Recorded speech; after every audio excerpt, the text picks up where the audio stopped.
Berapa DP yang Sobat Cospreneur perlukan untuk memulai sebuah bisnis properti kos? Berapa jumlah cash flow ataupun mutasi rekening Anda dalam 1 bulan?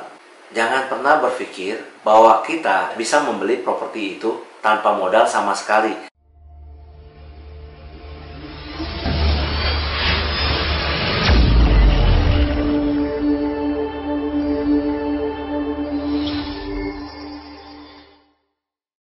Halo guys, kembali lagi di channel You Business Cost. Jangan lupa untuk subscribe dengan klik tombol subscribe di bawah ini.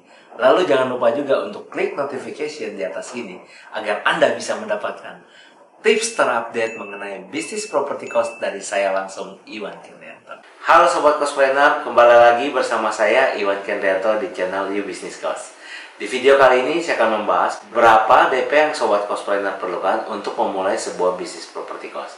Nah, tapi sebelum kita mengetahui berapa jumlah DP yang diperlukan ataupun uang yang diperlukan untuk membeli properti cost, maka ada 2 poin penting yang perlu Sobat Cospreneur ketahui terlebih dahulu. Yang pertama adalah Sobat Cospreneur harus mengetahui berapa harga jual dari nilai properti tersebut. Kemudian yang kedua, Sobat Cospreneur harus mengetahui berapa kapasitas keuangan dari Sobat Cospreneur. Apa sih yang dimaksud dengan kapasitas keuangan? Kapasitas keuangan adalah berapa jumlah cash flow ataupun mutasi rekening Anda dalam 1 bulan. Ya, kalau bisa kita sederhanakan adalah berapa penghasilan dari Sobat Cospreneur per bulannya. Karena nanti itu akan dijadikan sebagai acuan berapa besar kredit yang bisa Sobat Cospreneur ambil.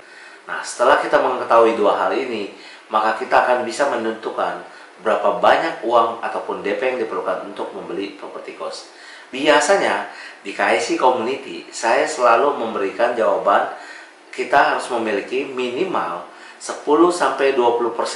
Kenapa? Karena kita akan menggunakan 7,5% uang dari DP yang kita siapkan itu untuk membayar pajak transaksi, di mana terbagi dari 2,5% untuk pajak penjual dan 5% untuk pajak pembeli. Jadi kalau kita misalkan asumsikan nilai propertinya tadi adalah 1 miliar, maka kita harus sediakan 100 juta. Nah, 25 jutanya itu kita harus membayarkan pajak dari si penjual. Sedangkan 50 jutanya itu ada persiapan untuk kita membayar pajak. Kenapa bisa seperti itu? Karena nggak mungkin lah yang namanya penjual itu akan mengeluarkan uang di mana dia belum menerima uang tersebut gitu. Nah, jadi buat Sobat Cospreneur, jangan pernah berpikir bahwa kita bisa membeli properti itu tanpa modal sama sekali.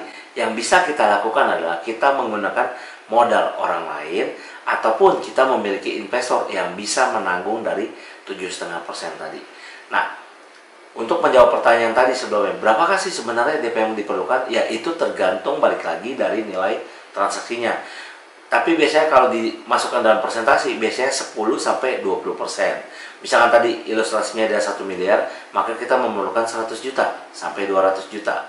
Misalkan kita membeli properti 2 miliar, maka kita membutuhkan sekitar 200 juta.